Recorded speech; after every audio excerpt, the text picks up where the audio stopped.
People's attitude to death is really quite variable. It's in the shadows, isn't it? Yeah. And how long is that shadow? It's quite hard not to be aware of the life cycle, as it were. All part of the same parcel in a way. Regardless of what your religious views are, I promise you, you're a long time dead. You are on this earth in our current entity for a given time, and then at the end of that life, that entity dissolves back to matter.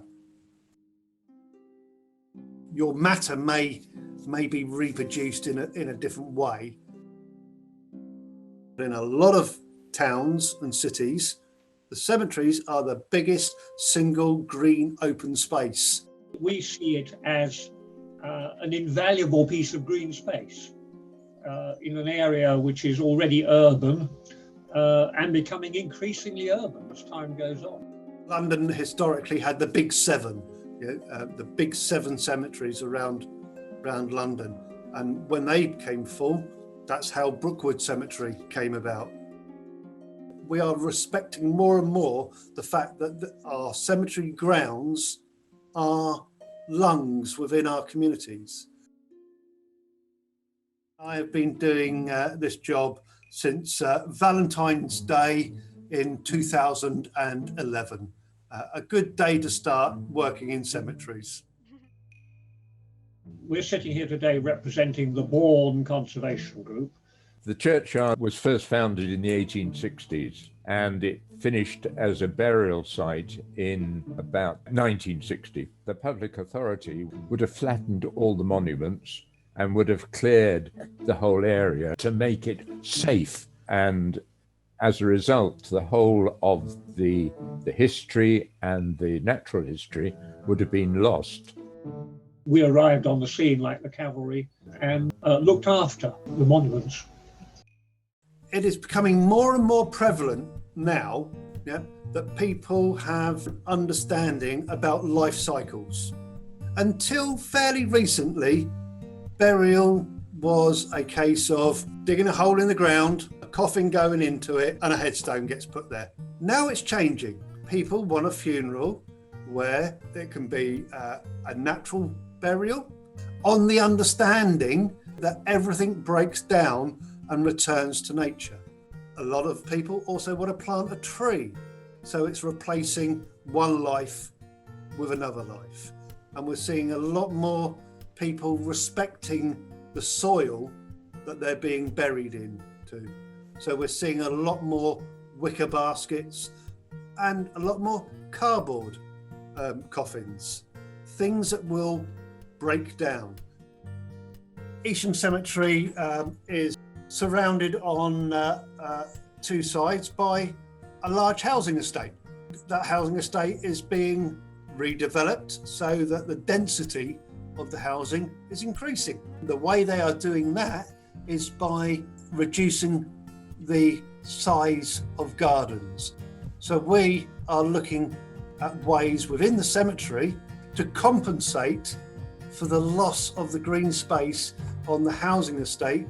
That can be down to simple things like rewilding. It can be down to putting in bat boxes and swallow boxes within the buildings and the trees.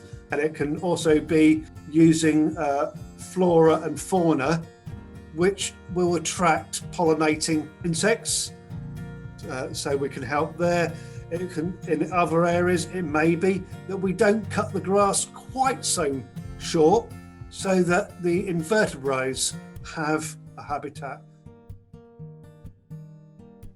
I've been working on a project this last year, finding the best way to install wildflowers in our local environment with our local soil types. I've used a UK native mix. I've seen a remarkable increase in just the section where my trial was for the wildflowers of all sorts of insect activity. So that's been quite interesting to see. You see a lot of badgers, you do get a lot of foxes, you do get a lot of dragonflies and things like that. bats which utilize the trees. My favorite animal are moths, and we've had over 50 moths a night sitting under the lich gate.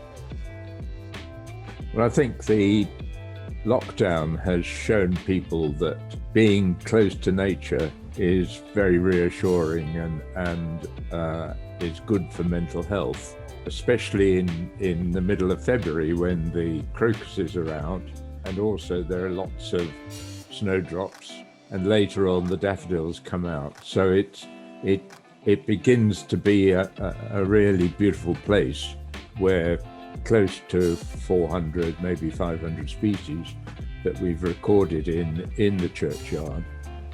So it shows you that, you know, really what is quite a tiny site can be very important for maintaining the species. We built a compost heap, and then somebody came along and said, "Where's my ancestor buried?" And it was under the compost heap, so we had to move it. We've got to be able to start reusing cemetery land.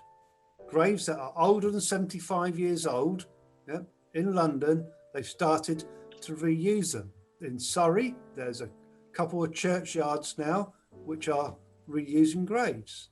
If you look at some of the gravestones, certainly from the late 1800s, early 19th century, they're typically made out of like a sandstone, a very crumbly type of stone. Now, the reason behind that is that they were meant to crumble into the earth. So eventually there would be nothing there. And that's the actual idea.